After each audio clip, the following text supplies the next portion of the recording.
बिस्मिल्लाहिर्रहमानिर्रहीम, अस्सलाम वालेकुम। मैं हूं ईसा नकवी। गुज़श्ता चंद घंटे से एक हंगामा बरपा है ट्विटर के ऊपर, फेसबुक पर, यूट्यूब पर।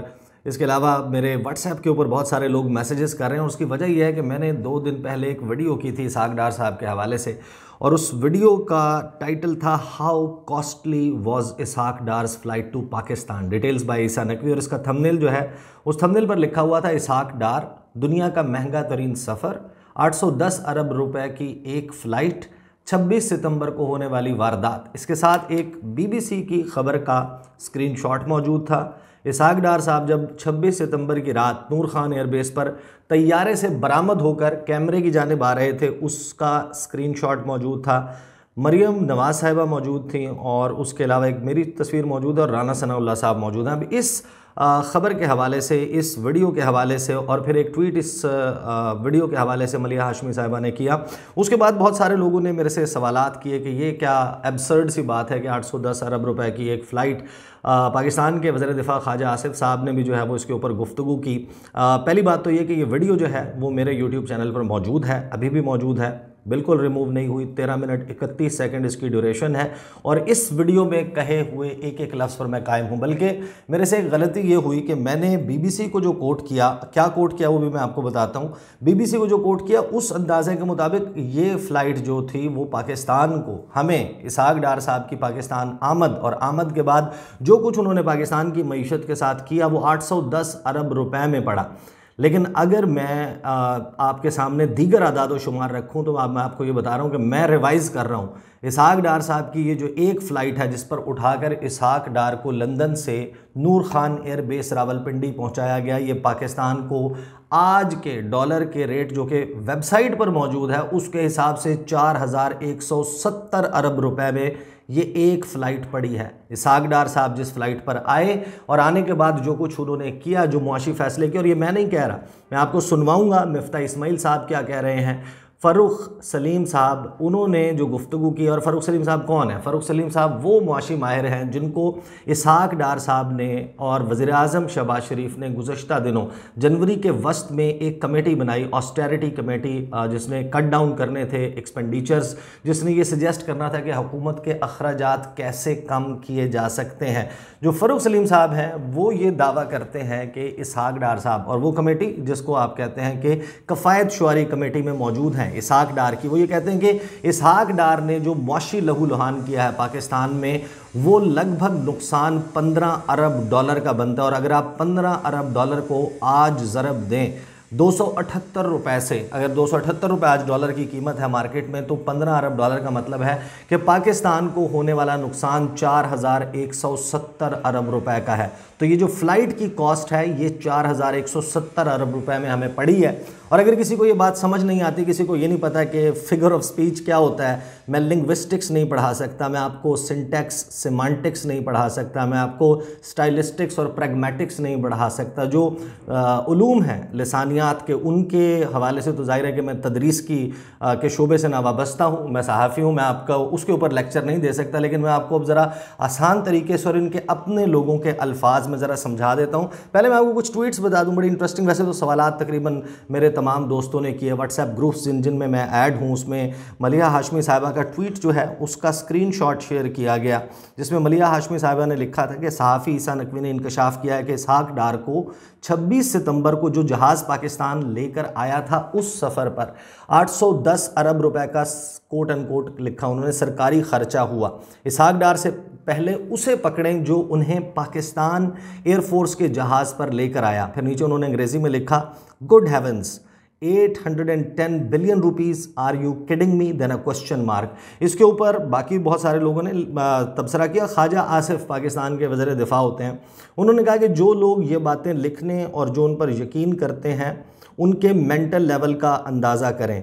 अब ख्वाजा आसिफ साहब के मेंटल लेवल का मैं I don't want to comment on that.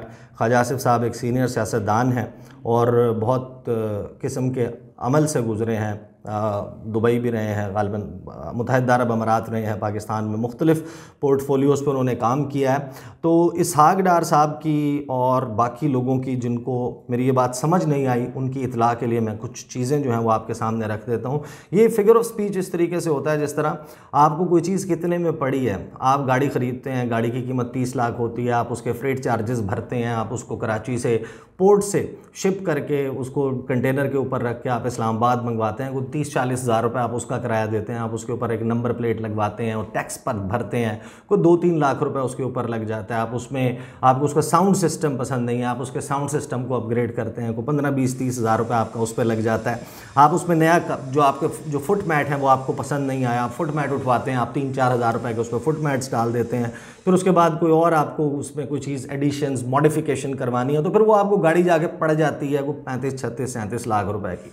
तो इसी तरीके से इसहाक डार साहब हमें कितने के पड़े हैं, वो फ़्लाइट हमें कितने की पड़ी है। जिस वक्त ये फ़ैसला किया गया लंदन में एवन फील्ड अपार्टमेंट्स में बैठकर, आपको पता है कि पहले तो इसहाक डार साहब जो हैं उन्होंने कैंपेन चलाई अपनी ही हुकूमत जो कि मुस्लिम लीग नून जिसको लीड कर रही थी पीडीएम में, उस हुकूमत के वज़ीर ख़जाना के ख़िलाफ़ वो मुख्तलिफ़ सहाफ़ियों को ख़बरें फ़ीड करते रहे लंदन में बैठ कर के मिफ्ता काम का बंदा नहीं है, इसको समझ नहीं आती। ही वॉज इम्प्रेशन ये है कि he was trying to get his way back into Pakistan. वो अपने मुकदमात ख़त्म करवाना चाहते थे, वो वापस आना चाहते थे और उन्होंने कहा कि होना हो ये तरीका है, इस वक्त मामलात ऐसे चल रहे हैं। उन्होंने मिफ्ता इस्माइल के ख़िलाफ़ ख़बरें जो हैं वो शेयर करना शुरू की, सहाफ़ियों को फ़ीड करना शुरू किया, वो ख़बरें छपना शुरू हो गई।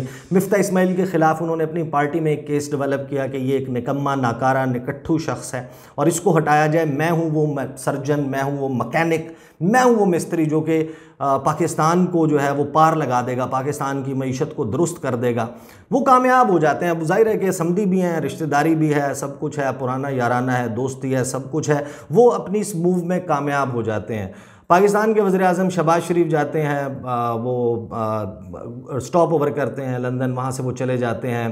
पहले वो जाते हैं मलका बरतानिया की आखिरी रसूमात में शिरकत करते हैं, फिर उसके बाद वो न्यूयॉर्क चले जाते हैं जनरल असम्बली इजलास में शिरकत के लिए। वहाँ से वो वापस आते हैं और फिर आपको फुटेज भी नज़र आ रही है कि एक मीटिंग हो रही है, उस मीटिंग में मिफ्ता इस्माइल भी बैठे हुए हैं और यहाँ पर ये फ़ैसला होता है इस मीटिंग में कि जनाब इसहाक डार साहब को वापस भेजा जाए, मिफ्ता से इस्तीफ़ा ले लो और इसहाक डार जाकर सब कुछ ठीक कर देगा। अब इसहाक डार वापस आते हैं और इसहाक डार साहब आने के बाद क्या करते हैं, इसहाक डार साहब जो हैं वो डॉलर के ऊपर कैप लगा देते हैं, वो उसको मसनूई तौर पर कंट्रोल कर लेते हैं क्योंकि उन्होंने अपनी परफॉर्मेंस दिखानी है। सहाफ़ियों को वो कहते हैं कि जनाब ट्वीटें करो मेरे हक़ में, वो ट्वीट्स करना शुरू कर देते हैं कि डॉलर की कांपें टांग गई, इसहाक डॉलर कह रहा हूँ इसहाक डार के आते ही जो है वो कांपें टांग गई डॉलर की और डॉलर कम हो गया, 7 रुपये कम हो गया, 8 रुपये कम हो गया और देखें जनाब स्टॉक एक्सचेंज भी ऊपर जा रही है। इसहाक डार आके भड़के मारते हैं। साथ ही वो जो IMF के साथ कमिटमेंट मिफ्ता इस्माइल कर चुके हैं उसको रिवर्स करते हैं। वो लेवी बढ़ाने के बजाय वो 7 रुपये पेट्रोलियम प्राइसेस में कम कर देते हैं क्योंकि उनका अंदाज़ा नहीं है ना उनको कि कितनी देर के बाद हुकूमत चली जानी है, तो वो एक रिलीफ जो है वो फौरी तौर पर फराहम करने की कोशिश करते हैं, जिसके ऊपर भी बहुत सारे ज़ाहिर है कि क्वेश्चंस मौजूद हैं। बहरहाल इसहाक डार साहब ये काम करते हैं और इसहाक डार साहब जो हैं इसके अलावा जो प्रोग्राम्स हैं मुख्तलिफ, ख़ास तौर पर नसीम ज़ारा साहिबा का एक प्रोग्राम था, उन्होंने ग़ालिबन जो वर्ल्ड बैंक है उसकी और IMF की एक कॉन्फ्रेंस थी उसमें जाना था वाशिंगटन DC। उधर जाने से पहले इसहाक डार साहब इंटरव्यू देते हैं और कहते हैं कि जनाब 200 रुपये का तो 200 रुपये पर तो आया ही आया, यानी उस वक्त तक तकरीबन डॉलर चल रहा था कोई 217, 18 या 19 रुपए का चल रहा था। उन्होंने कहा कि जनाब 200 रुपए पे तो आया ही आया, मैं इसको लेकर आऊँगा, मैं आपको बताना नहीं चाह रहा, अगर मैं आपको बता दूं but I don't want to disclose, मैं इसको इससे भी नीचे लाऊंगा। इसहाक डार का जो करीबी सर्कल है वो उस वक्त हमें और पाकिस्तान में रिपोर्टर्स को ये बता रहा था कि इसहाक डार साहब जो हैं वो डॉलर को 180 रुपये पर ले आएंगे, ये दावे किए जा रहे थे। लेकिन इसहाक डार साहब की जो पॉलिसीज़ हैं उन्होंने बैक फायर किया। जब उन्होंने डॉलर को मसनूई तौर पर कंट्रोल किया, डॉलर की पाकिस्तान में शॉर्टेज थी और तकरीबन 9-9.5 अरब डॉलर के बैरूनी ज़र मुबादला के ज़खायर इसहाक डार साहब को ख़जाने में मिले थे। डॉलर ज़ाहिर है कि पाकिस्तान का जो बैलेंस ऑफ पेमेंट का इशूज़ है, पाकिस्तान की इंपोर्ट्स ज़्यादा हैं, एक्सपोर्ट्स कम है, डॉलर कम आता है, ख़र्चा ज़्यादा होता है बैंकों के और मुख्तलिफ लोन्स जो हैं उनकी अदायगियाँ करनी थी, तो डॉलर होने लग गया ख़त्म और एक पैनिक की सिचुएशन थी। लेकिन इसहाक डार साहब जो हैं वो चैन की बांसुरी बजा रहे थे। उनको कोई इस हवाले से वो कह रहे थे कि Moody's should behave, IMF should behave, और मेरा 26 साल का तजुर्बा है, मुझे पता है कि इनके साथ डील करना है कैसे। मुफ्ता को क्या पता था, हफीज़ शेख को, असद उमर को, शौकत तरीन को, इनको क्या पता है, ये बच्चे हैं, मैं आपको बताता हूँ कि कैसे ये सब कुछ करते हैं। तो इसहाक डार साहब की जो परफॉर्मेंस है वो परफॉर्मेंस ये बनती है कि मिफ्ता इस्माइल साहब, BBC, फ़ारूक सलीम साहब जो हैं वो क्या गुफ्तगू करें। मैं आपको ज़रा उनकी गुफ्तगू सुनवा देता हूँ, फिर मैं आपको ये बताता हूँ कि ये जो सारा ये डिफ़ॉल्ट की कहानी है ना, इस कहानी ने कितना डैमेज किया है पाकिस्तान को। और ये जो फ़्लाइट थी, ये जो वज़ीर-ए-आज़म के तैयारे में एक ऐसे शख्स को जिसके ऊपर मुकदमात थे, जो पाकिस्तान से मफरूर था, ख़ुद साख्ता जिला वतनी गुजार रहा था, पाकिस्तान से बाहर था, उसको लाने के लिए जो तरीक़ाकार इस्तेमाल किया गया, that one flight, and I am quoting someone, पहले मैंने BBC को कोट किया था, उसमें $3 अरब का फिगर मौजूद था, जिसको 270 से आप ज़रब दें तो वो बनता है 810 अरब रुपए। डॉलर की कीमत एक ही दिन में मज़ीद बढ़ गई है, अब 278 से जो है वो आप ज़रब दें $15 अरब को। ये पहले बात सुने जनाब, ये अब्सा कोमल साहिबा का प्रोग्राम है, डॉन न्यूज़ के ऊपर नशर हुआ है, इस पर फ़ारूक सलीम साहब जो कि इसहाक डार की कमेटी के का हिस्सा हैं, और जो कॉस्ट कटिंग कमेटी है, जिसने कफ़ायत शुआरी प्लान देना है, जिसने ये बताना है कि किस तरीके से अखराजात कम करने हैं, इसके ऊपर ट्रस्ट करते हैं इसहाक डार, इन पे ट्रस्ट करते हैं वज़ीर-ए-आज़म शहबाज शरीफ, लिहाजा इनको इस कमेटी में डाला गया। और इनकी गुफ्तगू सुने, ये इसहाक डार की पॉलिसीज से पाकिस्तान को होने वाले मुआशी नुकसान का बता रहे हैं, सुनिए। समझता हूँ कि पिछले 4-5 महीनों से एक माशी पॉलिसी जो है, जिसके नतीजे में हमने रुपए की कदर को फिक्स करके रखा, उसका पाकिस्तान को और पाकिस्तान में रहने वालों को एक बहुत बड़ा नुकसान पहुंचा है, एक बहुत बड़ी कीमत चुकानी पड़ रही है। मेरा तखमीना तो कुछ ऐसे है कि पिछले 5-6 महीनों के अंदर सिर्फ इस एक पॉलिसी के नतीजे में कोई 14 या 15 अरब डॉलर का पाकिस्तान को जो है वो नुकसान पहुंचा। जी सुनिए, ये कह रहे हैं कि सिर्फ एक फैसले के नतीजे में पाकिस्तान को 14 से 15 अरब डॉलर का नुकसान पहुंचा। और सुन लें जनाब, मिफ्ता इस्माइल साहब डॉन TV के ऊपर आरफा नूर साहिबा के साथ बैठे हुए हैं। मिफ्ता इस्माइल साहब इसहाक डार की कारकर्दगी के ऊपर क्या बात करते हैं, सुनिए।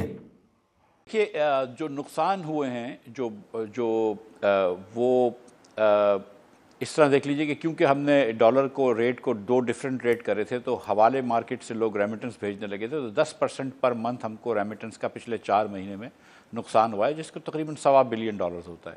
इसी तरह $1.25 बिलियन का आपको एक्सपोर्ट्स की जो रिसीट्स हैं वो बाहर रह गई हैं। तो लेकिन इंशाल्लाह वो जो रेमिटेंस है वो तो हमेशा के लिए चला गया, लेकिन एक्सपोर्ट्स की रिसीट्स वापस आ जाएंगी। इसी तरह आपको 2-3 बैंकों ने पैसे री रोल नहीं करे, जो कि अगर IMF के प्रोग्राम में होते तो शायद वो कर देते, तो वो तकरीबन $2 बिलियन जो है वो बैंकों ने ले लिया है। लेकिन अब ज़ाहिर है कि कोशिश करेगी हुकूमत कि वो वापस कमर्शियल लैंडिंग करे, वो ज़रा मुश्किल होगा, लेकिन अगर IMF का प्रोग्राम हो जाता है, कुछ वक्त निकलेगा, तो वो पैसे आ सकेंगे। इसी तरह आपकी IMF की ट्रांशेस नहीं आई हैं, आपका FDI कम हो गया है, और लेकिन एट द सेम टाइम हुकूमत ने ख़र्चा भी नहीं किया इंपोर्ट्स करने के अंदर, तो वो इंपोर्ट भी थोड़ा सा और कर सकती थी। लेकिन साथ साथ ये हुआ है कि लोकल इंडस्ट्री को बड़ा नुकसान पहुंचा है। काफ़ी इंडस्ट्री बंद है। अगर आपके 9000 कंटेनर पोर्ट पे खड़े हैं तो बहुत सारी चीज़ों की शॉर्टेज हो गई है, इंडस्ट्री बंद हो गई है, कुछ चीज़ों में महंगाई आ गई है, मसलन चने के अंदर, दाल के अंदर महंगाई हो गई है, घी के अंदर महंगाई हो गई है, सोयाबीन महंगे हो गए। सो आपके पास ये एक तो यहाँ पे थोड़ी सी अनएम्प्लॉयमेंट हुई है, थोड़ी इन्फ्लेशन ज़्यादा हुई है इसकी वजह से, और ये डॉलर की इस किस्म की पॉलिसी से, और आपके रिज़र्व जो हैं वो 3 बिलियन की जगह शायद आज 8 या 9 बिलियन होते। अच्छा, थोड़ा सा हौसला रखें। अभी मिफ्ता इस्माइल साहब की एक और बात भी मैं आपको बताता हूं जो उन्होंने की आरफा नूर साहिबा के साथ, और फिर मैं आपको ये बताऊंगा कि कौन सी वाशगाफ। मैं कोई इकॉनमी का एक्सपर्ट नहीं हूं, लेकिन जाहिर है कि हम इस मुल्क में रहते हैं, हम अपने मुआशी हालात, अपने घर के बजट को देखते हैं, अपने इर्द गिर्द मौजूद लोगों को देखते हैं, गोश्त पोस्ट के इंसान हैं, उनके एहसासात को महसूस करते हैं, देखते हैं कि लोग, और ख़ान साहब के दौर में भी जाहिर है कि कोई दूध और शहद की नहरें नहीं बह रही थी, लेकिन कम अज़ कम इस वक्त जो गरीब के आंसू की और पसीने की नहरें बह रही हैं वो शायद इनको नज़र नहीं आती, और डरें उस वक्त से जब ये मुआशी तौर पर इस मुल्क को वहाँ पर लेकर जा रहे हैं जहाँ पर इनके गरीबों के खून की नहरें बहती हुई नज़र आएंगी। ये ज़रा सुन लें मिफ्ता इस्माइल साहब ने क्या कहा, उसके बाद मैं आपको बताता हूँ कि इन्होंने जो सबसे बड़ी और संगीन गलती की थी जिसका नुकसान आज हम सब भुगत रहे हैं, which government should not do, वो भी मैं आपको बताता हूँ। पहले ये सुन लीजिए। जो IMF कह रही थी स्पेसिफिकली, और जो डार साहब कह रहे थे कि हमारा जुलाई, अगस्त और सितंबर का काम हो चुका है, तुम सिर्फ उसी को देखो, और उसके अंदर हम अपने टारगेट्स तकरीबन मीट कर रहे हैं। वो कह रहे थे कि आप अक्टूबर, नवंबर, दिसंबर को ना देखें। IMF कह रही थी कि क्योंकि आपने अक्टूबर, नवंबर, दिसंबर में कुछ ऐसे वादे किए थे जो पूरे नहीं किए हैं और कुछ आपने स्लिपेजेस कर दी हैं, तो हमको वो सारा होलिस्टिकली देखना पड़ेगा। और अब तो खैर एनीवे जनवरी आ गया है, तो मतलब अब तो नवंबर और दिसंबर का है, लेकिन ये अभी भी 9th रिव्यू करेंगे। ये they will look at July, August, September, but वो आगे की चीज़ें भी देखेंगे कि कितना हट गया है प्रोग्राम, ताकि उसको अभी से रेक्टिफाई कर लें। सो वो बातें होंगी। और जो कल इनका जो एलामिया आया है उसमें जो इन्होंने जिक्र किया है, 2 वर्ड्स बड़े क्रिटिकल थे। एक उन्होंने कहा रिवर्स, तो वो ये कह रहे हैं कि जो सर्कुलर डेट बढ़ चुका है उसको रिवर्स करेंगे। इसका मतलब है कि जो पिछले पैसे आपने बिलों में नहीं शामिल किए थे वो भी वो कह रहे हैं कि आप शामिल करें। So it's going to be a lot of stuff that is going to be negotiated. ये सुन लिया आपने मिफ्ता इस्माइल साहब को। कोई कहता है $3 अरब का नुकसान हो गया इसहाक डार की पॉलिसी से, कोई $15 अरब का नुकसान हो गया, 810 अरब रुपए हो गया, 4170 अरब रुपए पाकिस्तान को, पाकिस्तान के अवाम को ये फ़्लाइट, ये परवाज़ जिसमें ये फ़ैसला किया गया था कि इस मुहंदिस को, इस इंजीनियर को जो कि मईशत का इंजीनियर है और जो सर्जन है, जो डॉक्टर है, तबीब है, टांके लगाने वाला, सर्जरी करने वाला, इसको ले आओ, ये सब कुछ ठीक कर देगा। वो उनके अपने लोग हैं, उनके साथ बैठे हुए। फ़ारूक सलीम उनकी कमेटी में मौजूद हैं, मिफ्ता इस्माइल उनकी पार्टी में रहे हैं, उनके साथ उन्होंने काम किया है, दोनों का हुकूमत को एक ही को रिप्रेजेंट करते थे, वो ये बात कर रहे हैं। लेकिन अदरवाइज़ ये मामला सिर्फ यहाँ तक नहीं है। अगर आप इसको थोड़ा सा अंदाज़ा लगाइए कि दुनिया में कहीं पर भी हुकूमत ये काम नहीं करती, और हुकूमत के करने का ये काम नहीं होता कि वो खुद होक्स क्रिएट करे।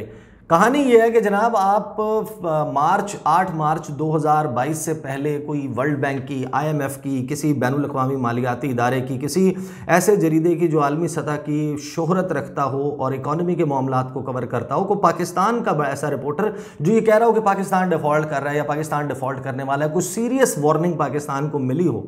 लेकिन ये वो हुकूमत थी जिसने आने के बाद सुबह दोपहर शाम, जिस तरह डॉक्टर प्रिस्क्रिप्शन में लिख के देता है, सुबह दोपहर शाम हर प्रेस कॉन्फ्रेंस में इन्होंने कहा कि हम इसलिए आए क्योंकि पाकिस्तान डिफ़ॉल्ट करने वाला है, पाकिस्तान डिफ़ॉल्ट के दहाने पर है, पाकिस्तान की मईशत तबाह हाल है, पाकिस्तान की मईशत ठीक नहीं होगी। जब हुकूमत ने ये गर्दान खुद दोहराई, बार बार ये बात की, तो जाहिर है कि इन्वेस्टर का कॉन्फिडेंस शेक होता है। बड़े बिजनेसमैन का कोई अरबों रुपए क्यों पाकिस्तान की मार्केट में फेंकेगा अगर उस मुल्क का वज़ीर ख़जाना ये कह रहा हो कि मुल्क दिवालिया होने वाला है, डिफ़ॉल्ट करने वाला है। लोगों ने पैसे रोक लिए, इसके साथ ही ब्लैक मार्केट क्रिएट हुई, लोगों ने होर्डिंग शुरू कर दी, डॉलर खरीदना शुरू कर दिया कि पाकिस्तान हुकूमत कह रही है डिफ़ॉल्ट करने वाला है, डिफ़ॉल्ट करेगा तो जाहिर है कि हमें बचा सकता है, तो या तो सोना बचा सकता है, सोने में इन्वेस्ट कर लो, नहीं तो डॉलर उठा लो, डॉलर की कीमत बहुत ऊपर चली जाएगी, पैसा कमा लेंगे। लोगों ने डॉलर जो है उसको होल्ड करना, ज़ख़ीरा करना शुरू कर दिया।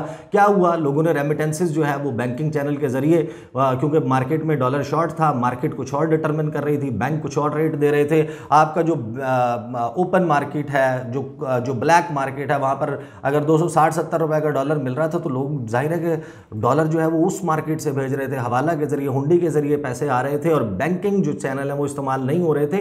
तो हुकूमत ने तो खुद अपने लिए ये क्राइसिस क्रिएट किया है। दुनिया की बेवकूफ़ तरीन हुकूमत भी ये काम नहीं करती कि खुद गवर्नमेंट के मिनिस्टर्स बैठकर सुबह दोपहर शाम चीख चीख कर ये कहें कि हमारा मुल्क डिफ़ॉल्ट करने वाला है। भाई आपने खुद ये सिचुएशन क्रिएट की और उसके बाद इसहाक डार साहब ने आकर जो कुछ किया उसका खमियाजा हम देख रहे हैं। जो इस वक्त महंगाई की शरह वो पाकिस्तान की तारीख की 47 साल की बुलंद तरीन सतह पर पहुंच चुकी है। और इसहाक डार साहब समेत ये सारे लोग, इनके पास पता नहीं कि कहाँ से इतना हौसला आता है, इतना कॉन्फिडेंस कैसे है इनके पास कि वो इसके ऊपर बजाय इसके कि नादिम हो, शर्मिंदा हो, माजरत करें, उसकी कोई प्रॉपर लोगों को बताएं कि ये मामलात कैसे हैं और किस तरीके से मुल्क ने इस सूरत हाल से, इस गिरदाब से, इस भंवर से बाहर निकलना है। और हत्ता कि ये जो लोग इस वक्त इस खबर के हवाले से, इस इंफॉर्मेशन के, इस ट्वीट के हवाले से या इस खबर के हवाले से, इस वीडियो के हवाले से जो भी गुफ्तगू कर रहे हैं, वो इस बात को जहन में रखें कि और तो और मरीम नवाज़ साहिबा इसहाक डार साहब को और उनकी परफॉर्मेंस को ओन नहीं कर रही। वो जितनी कैंपेन चला रही हैं उसमें उन्होंने कोई तस्करा नहीं किया कि हमने अप्रैल में हुकूमत ली थी और अप्रैल से अब तक हमने ये कर दिया, या नवंबर 28 को लाडले के सरपरस्त चले गए थे उसके बाद से हमने अब तक ये कर दिया। वो खुद ये आर्ग्यूमेंट ले रही हैं कि 2013 से 18 तक हमने ये परफॉर्म किया था, 1990 की दिहाई में हमने ये काम किया था, लिहाजा उस परफॉर्मेंस पे हमें जज किया जाए। तो अगर मरियम नवाज साहिबा चीफ ऑर्गेनाइजर होने के नाते, नाइब सदर होने के नाते, इतनी अहम तरीन जिम्मेदारियां होने के नाते इसहाक डार साहब को और चाचा जी की हुकूमत को ओन करने के लिए तैयार नहीं है, तो आप कैसे ओन कर रहे हैं? These are the details. अगर आपका कोई फीडबैक है, कोई सवाल है, कोई राय है, अच्छी या बुरी, कमेंट्स बॉक्स हाजिर है, आप उसमें ज़रूर उससे आगाह करें। और एक ख़बर मैं आज शेयर भी कर दूं, क्योंकि मैंने इस हवाले से सोचा था कि मैं एक प्रॉपर वीडियो करूंगा, वो मैं ज़ाहिर है कि उसके हवाले से करूंगा। मैं दिखाऊंगा कि क्या एक नए सफ़र का आगाज़ होने जा रहा है। और साफ ब्रॉडकास्टिंग नेटवर्क ABN न्यूज़ जो है वो अब आ चुका है, टेस्ट ट्रांसमिशन उसकी शुरू हो चुकी है। बहुत जल्द 2 से 3 दिन में टेस्ट ट्रांसमिशन जो है वो प्रॉपर ट्रांसमिशन में कन्वर्ट हो जाएगी। वो मैंने ज्वाइन किया है, और उसका मतलब ये नहीं है कि मेरा YouTube और Facebook चैनल चलना बंद हो जाएगा। इस पर काम का सिलसिला उसी तरीके से जारी रहेगा, और ABN की स्क्रीन पर बहुत जल्द आप मुझे देखेंगे। प्रोग्राम क्या होगा, क्या फॉर्मेट होगा, क्या मैं मुख्तलिफ कर सकता हूँ, क्या मुझे ज़ाहिर है कि मक्खी पे मक्खी तो नहीं मारनी, मैं पूरी कोशिश करूँगा कि कोई ऐसी चीज़ करूँ अपने व्यूअर्स के लिए, सब्सक्राइबर्स के लिए, फॉलोअर्स के लिए, जो मुख्तलिफ हो उस कंटेंट से जो ऑलरेडी मार्केट में अवेलेबल है। These are the details. अगली वीडियो में मुलाकात होगी, मुझे इजाज़त दीजिए। अल्लाह हाफ़िज़।